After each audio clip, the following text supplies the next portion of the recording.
അല്ല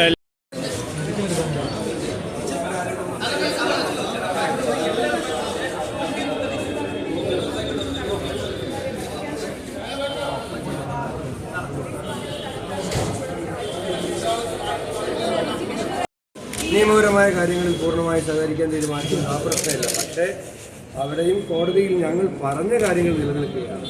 നിയമവിരുദ്ധമായിട്ടാണ് അറസ്റ്റ് ചെയ്തത്. അറസ്റ്റിന് മുമ്പ് പാലിക്കപ്പെടേണ്ട കാര്യങ്ങളൊന്നും തന്നെ ചെയ്തിട്ടില്ല.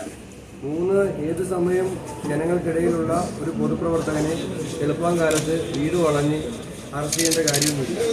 ഈ രാഹുൽ മാങ്കൂട്ടത്തിൻ്റെ കാര്യത്തിൽ പോലീസ് കാണിക്കുന്ന ഈ ജാഗ്രത കേരളത്തിലെ പൊതുജനങ്ങളുടെ ജീവൻ സ്വത്തും സംരക്ഷിക്കുന്നതിന് പ്രതികളെ ശിക്ഷിക്കുന്നതിനുമൊക്കെ ഉറപ്പാക്കിയിരുന്നെങ്കിൽ വണ്ടിപ്പെരിയാറും വാളയാറും ഒന്നും കേരളത്തിൽ ഉണ്ടാകുമായിരുന്നു.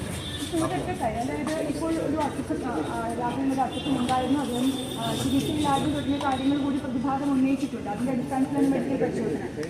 ഇത് ഈ അസുഖത്തിന്റെ കാര്യത്തിൽ എന്തെങ്കിലും വ്യക്തതക്കുറവോ അല്ലെങ്കിൽ അതെന്തെങ്കിലും സംശയങ്ങളോ ഇല്ല.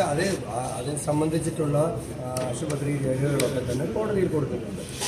അത് സംബന്ധിച്ച് കോടതി ഒരു പരിശോധന കൂടി വേണമെന്ന് തീരുമാനിച്ചു. കോടതിയുടെ തീരുമാനത്തിൻ്റെ അടിസ്ഥാനത്തിലുള്ള ഒരു നടപടിക്രമമാണ് ഇവിടെ നടക്കുന്നത്. ഞാൻ വീണ്ടും ആവർത്തിക്കുന്നു, കോടതിയിൽ ഞങ്ങൾക്ക് വിശ്വാസമുണ്ട്, കോടതിയുടെ ബഹുമാനമുണ്ട്. ഗവൺമെൻറ് ഈ കാര്യത്തിൽ കാണിച്ച ഈ പ്രതികാരപക്ഷിക്ക് രാഹുൽ മാങ്കൂട്ടത്തിനെ അദ്ദേഹത്തിൻ്റെ പ്രസ്ഥാനത്തെ നിശബ്ദനാക്കാൻ വേണ്ടിയിട്ട് ഭരണകൂടത്തിൻ്റെ ഉപകരണങ്ങളെ ആവശ്യമില്ലാത്ത സമയം കെടുത്തി മെനക്കെടുത്ത് ഉപയോഗിച്ചുകൊണ്ടിരിക്കുകയാണ്. അതിനോടുള്ള ഞങ്ങളുടെ പ്രതിഷേധമുണ്ട്. ഇങ്ങനെയൊന്നും പേടിപ്പിച്ചതുകൊണ്ടൊന്നും ഞങ്ങൾ ഈ സമരങ്ങളൊന്നും അവസാനിപ്പിക്കാനൊന്നും പോകുന്നില്ല. സമരങ്ങൾ ഇന്ന് കേരളം മുഴുവൻ പ്രതിഷേധമാണ്. അത് കൂടത്തതേ ഉള്ളൂ. അത് കുറയാൻ പോണില്ല.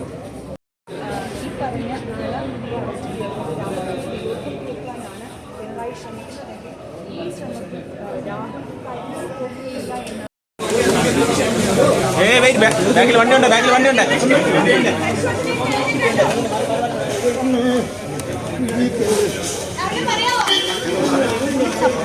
എന്തായാലും സമരം ചെയ്യാൻ പറ്റാ. Hey,